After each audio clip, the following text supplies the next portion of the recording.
இந்த வரிசையில் 10வது இடத்துல இருக்கிறது வந்து ஹுண்டாயோட i20 N லைன். இது வந்து ஹேட்ச்பேக் செக்மெண்ட்ல வரும். ஹுண்டாய் அவங்களோட போர்ட்ஃபோலியோவில் i20க்குன்னு தனியாக ஒரு செக்ஷன் வச்சிருப்பாங்க, N லைனுக்கே தனியாக ஒரு செக்ஷன் வச்சிருப்பாங்க. ஏன்னா ரெண்டுத்துக்குமே வேரியன்ட்ஸ் வந்து வேறுபடுது. நீங்கள் i20ல பார்த்தீங்கன்னா இரா, மேக்னா, ஸ்போர்ட்ஸ், ஆஸ்டா அப்படின்னு நிறைய வேரியன்ட்ஸ் இருக்கும். ஆனால் என் லைனில் N6 அப்புறம் N8 இந்த 2 வேரியன்ட் தான் இருக்கு. அதில் N6லயே உங்களுக்கு சன்ரூஃபோட வருது.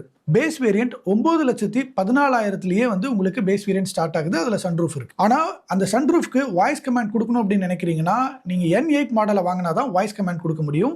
N6ல வந்து வாய்ஸ் கமாண்ட் ஒர்க் ஆகாது. இதுல இருக்கிற இன்ஜின் பார்த்தீங்கன்னா 1 litre 3 cylinder turbo petrol engine, 120 HP 172 newton metre torque இதுல ப்ரொடியூஸ் ஆகுது.